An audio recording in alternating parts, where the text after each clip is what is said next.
रखें कि बचाव करना है हमें, और आपके आसपास छायादार पेड़ हों वहां बैठने की कोशिश करें, सीधी धूप से बचें, हवा तेज चल रही है उससे बचें, गर्म हवा से बचें, ठंडे पानी से स्नान करें, हाइड्रेशन अच्छा रखें।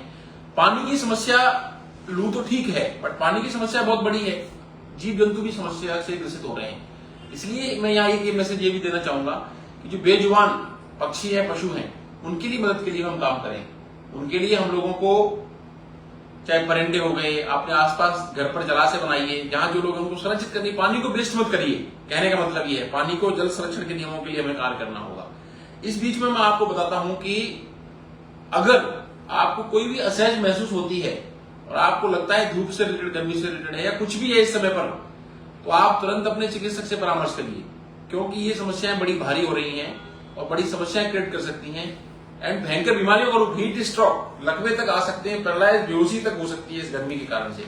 इसलिए हमें इसका बचाव करना जरूरी है। एक और मैसेज मैं देना चाहूंगा, एक चिकित्सक, खाने पीने का बड़ा ध्यान रखें। आप अभी भी घर का भोजन भी आप लंबे समय तक रखा हुआ भोजन न करें। खाना बनाएं, उसको नॉर्मल टेम्परेचर का होने दें, विदिन हाफ एन आवर आप खाने का भोजन कर लें और फ्रिज वगैरह का यूज कर भोजन को ठंडा रखने की कोशिश करें। आप रात का रखा हुआ खाना खाते हैं तो ये मान के चलिए गर्मी के समय पर कीटाणु और इन्फेक्शन बहुत कॉमन होते हैं। आपको dehydration, vomiting, diarrhoea, loose motion, gastroenteritis की समस्या होना लाजमी है, हो जाएगी। इसलिए लंबे समय तक रखे हुए फूड से बचें, डिब्बाबंद भोजन से बचें, संतुलित पाच्य घर का खाना खाएं, हाइड्रेशन अच्छा रखें, ये बहुत जरूरी है चिकित्सक की राय के अनुसार। अब कुछ बातें आती हैं पशुओं के लिए भी जरूरी है।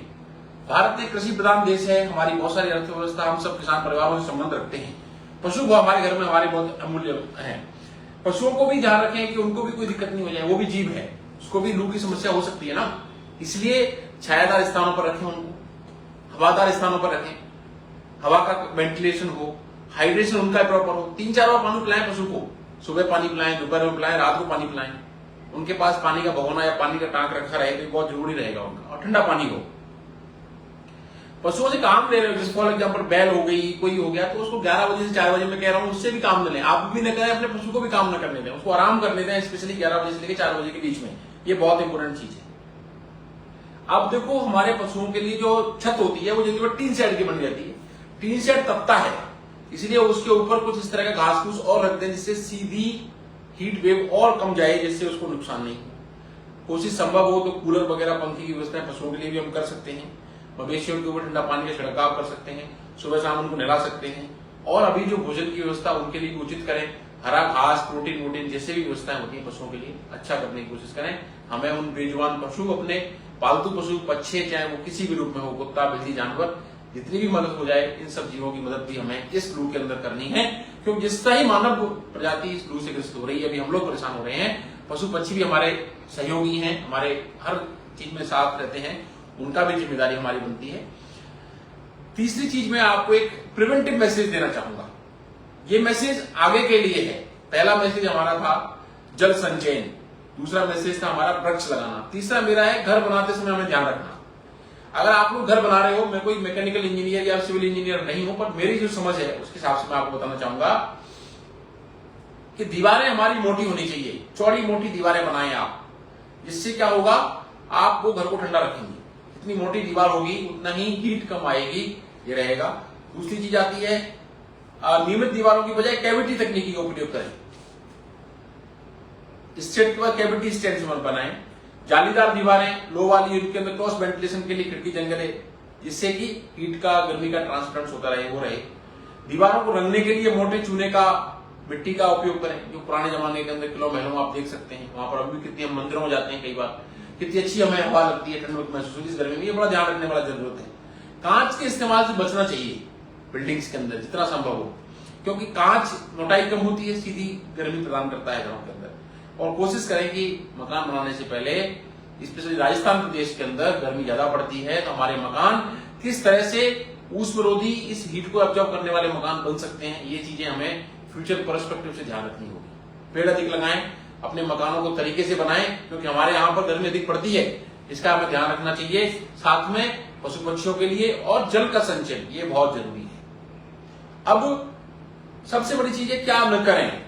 लास्ट में जो समरी ऑफ पॉइंट रहेगा, ये बहुत जरूरी है कि हम क्या नहीं करना चाहिए, और एक अगर किसी व्यक्ति को लू हो जाए तो क्या करें। देखो, मैंने पहली बात आपको बता चुका हूं, वापस अगेन, कि धूप में बाहर नहीं निकलना है, स्पेशली 12-11 बजे से लेकर के 4 बजे तक आप मत निकलिए। कोई भी भारी काम दिन में न करें। अधिक प्रोटीन और अधिक फैटी भोजन भी न लें। तरल पेय पदार्थ, डायरेक्ट एनर्जी वाला भोजन लें। पार्क वगैरह के अंदर जाएं तो ध्यान रखें कि किसी को परेशान न करें और सुबह शाम में ही जाएं। साथ में ही देख रहे हैं हम अनावश्यक लाइटें हमारे घर में चल रही हैं, इससे भी तो एनर्जी बढ़ती है ना। कोशिश करें कम से कम लाइट जलाने की, जिससे हमारे कार्य चल जाएं, क्योंकि लाइट भी अल्टीमेटली लाइट बचानी है हमें, प्लस अननेसेसरी जो बल्ब जल रहे हैं उनसे हीट भी जनरेट होगी। एक बहुत बड़ा मैसेज मेरा ये भी है इस समय में बहुत जरूरी है, जो वैसे तो लाइट को हमेशा बचाना चाहिए, पर गर्मी के समय पर आप कम से कम लाइट का यूज करके अपने आप को बचाने की कोशिश करें। तो लाइट कंजर्वेशन भी जरूरी है, बिजली की समस्या हर जगह आ रही है। इस तरह की चीजों को, जो कंप्यूटर के उपकरण हैं, बल्ब हैं, जो भी चीजें हैं, कम से कम लाइट का यूज करना है, लाइट को कंजर्व करना है, जहां जरूरत है वहीं यूज करना है, ध्यान रखें। अगर आपके आसपास किसी व्यक्ति को लू हो जाती है, लू या हीट स्ट्रोक से प्रभावित होता है, आप कहीं पर भी हैं, जिम्मेदार होने के नागरिक होने के नाते हम सबका एक कर्तव्य बनता है कि हम किसी व्यक्ति के जीवन के बचाव में अपनी भागीदारी निभाएं। डरे नहीं, एक दूसरे की सेवा करना, मदद करना ही सबसे बड़ा धर्म है। बाकी सब चीजें बनावटी दिखावटी ज्यादा लगती हैं। इसलिए जब भी मौका मिलता है, इस तरह की समस्या के अंदर आपके घर परिवार में, गांव में कोई भी व्यक्ति ग्रसित है, आप उसकी तुरंत सहायता के लिए तैयार रहिए। तुरंत उसको अस्पताल ले जाइए, चिकित्सक की सहायता के लिए तुरंत कंफर्म करिए और उसका तुरंत इलाज चालू करिए। अभी लू के पेशेंट्स आ रहे हैं, उनके लिए मैं एक बात ये बताना चाहूंगा, ज्यादा नहीं तो अगर आपको लगता है कि आप घर परिवार में किसी व्यक्ति को लू लग गई, तेज लू लग गई, तो सबसे पहले सूती कपड़ा लो। सूती कपड़ा लेकर के उस व्यक्ति को उसमें लिटा दो, उसको कवर कर दो और उसको पानी डाल दो और बर्फ से मालिश कर दीजिए, एंड साथ में उसको अस्पताल लेकर पहुंचिए। अस्पताल के अंदर कई बार हमें बहुत, जितना जल्दी पहुंचेंगे उतना हीट स्ट्रोक, लू के कॉम्प्लिकेशन से हम बचेंगे और हमारे जो भी जानकार पेशेंट व्यक्ति हैं वो रिकवर हो पाएंगे और उनकी जान भी बचेगी। इसलिए ये जो लाइव सेशन है, आप सभी लोग यहाँ पर हैं, मेरा कहने का मतलब यही है, एक चिकित्सक होने के नाते, एक जिम्मेदार व्यक्ति होने के नाते हम सभी लोगों का कर्तव्य है इस समस्या के लिए, हीट वेव कहें, कुछ भी कहें, सभी लोग प्रयास कर रहे हैं। हम सब लोगों को जिम्मेदार नागरिक होने के नाते कर्तव्य है कि हम खुद भी जागरूक बने, अपने सबसे पहले खुद और स्वस्थ रहें, सुरक्षित रहें, आसपास बेजुबान पशु पक्षियों का ध्यान रखें, हमारे पालतू पशुओं का ध्यान रखें और जल संचयन की दिशा में कार्य करें। गर्मी से बचने के लिए किस तरह से हमें अपना प्लानिंग करनी है फ्यूचर, उस दिशा में भी कार्य करें।